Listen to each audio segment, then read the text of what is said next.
How to do it. Let me show you how to do it. Hi guys, so in this video I'm going to be covering an issue that I was having with my Lexus. This is a ES350, it's a 2008, so it's a very old car, just my beater car.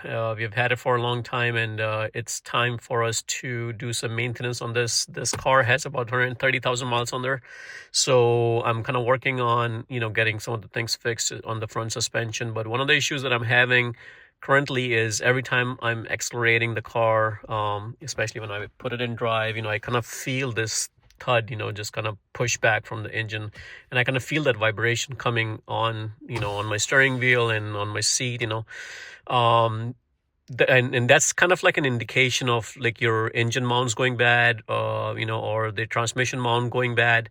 But I'll tell you exactly what I found and what was the cause of this, and let me kind of go into a little bit into details of what exactly used to happen. Is every time I used to put it in reverse, to back it up, I would feel that one time shake, and then it would go away.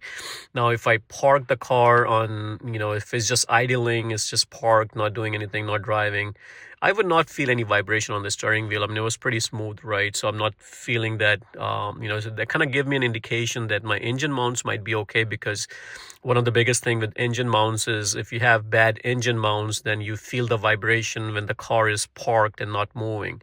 And that was not the case with me. And I would only feel that thud, or, that kickback from the engine when I put it on drive or reverse, or when I'm shifting, when the car is automatically shifting gears, or if you drive it in manual and you're doing into plus and minus. And that kind of gave me an indication that, hey, maybe my transmission mount is going bad. So there were a lot of thoughts, and with this many mile, you kind of start throwing money at parts, and you end up buying the engine mounts and things like that, but not necessarily needed in this case. So I'll let me show you exactly what I found in this car that helped me resolve that issue. And now when I'm shifting and when I'm driving, put it in gear, reverse, whatever, I'm not feeling that thud anymore.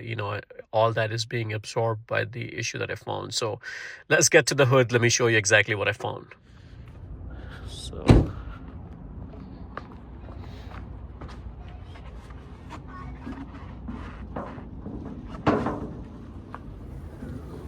okay, so I have my engine covers and everything off right now, but so here's what I found. So this guy right there, let me show you what exactly it is. See this thing was completely broken.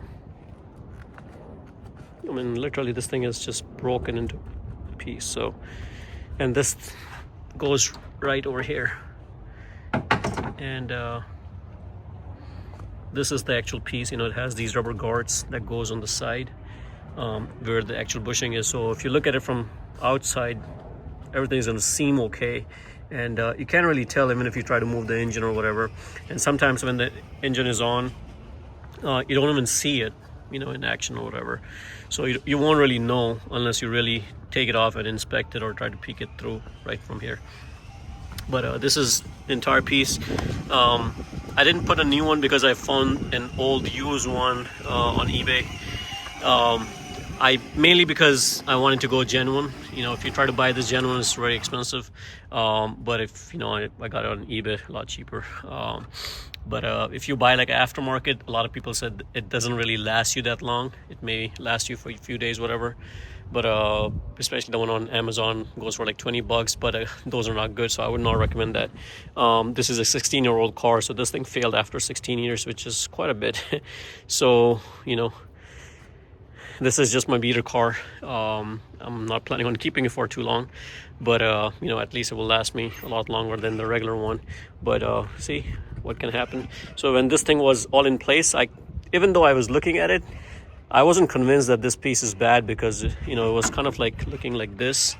This is how it was sitting, and I tried to like peek through it and see it was kind of like a top view like this, and I saw a little bit crack like right from here, and I was like, it doesn't really look too bad. I tried to shake the engine and move it, and I couldn't really feel anything, to be honest with you. But I decided to take it apart, and since this was the easiest one, there are other mounts underneath, but those are very solid mounts. I mean, I have done a lot of research and I haven't seen any people complaining about them failing. And they're very easy. You can inspect it if there is oil leaking in there. That's the indication that those are bad. But this thing was very easy to get to, and I was able to replace it. It didn't take that long, and I did get it stuck right to get this bolt out, and because this thing is in the way. So to get this bolt out, what you have to do is you have to loosen up this screw and this screw right there and slide this out of the way. This thing just slides up. This is nothing but just a hook, so you can technically just move it and get this out of the way. It'll give you plenty of room. And then what you can do is you can loose this up, and lift this whole SBC pump. This is for your brake. So, but be careful, you don't want to break that line. So don't try to push it by hand, because this will get damaged and you definitely don't want that. So it's better to loosen up those two, lift it up, and then get this out of the way, because you can lift it up enough that you will have clearance from the bottom to get this bolt out. And you have to have this bolt out, and you cannot do this unless you remove this. So this is a very easy slide in thing. There you go. This is for your coolant. I need to add some coolant in mine, but this is almost empty.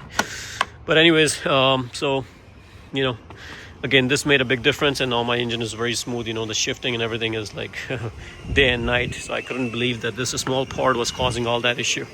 So hopefully this video helps you guys, you know, fix that issue if you're having some. And guys, that's pretty much it. So thanks for watching. You know, I have plenty of videos on this car. You know, I just did a lot of work on the front shocks. So if you want to check out some other ones, I'm going to leave a link in the description below for the playlist. So do check it out if you want a lot of other maintenance videos for this car. Again, thanks for watching. Please subscribe to my channel and like the video.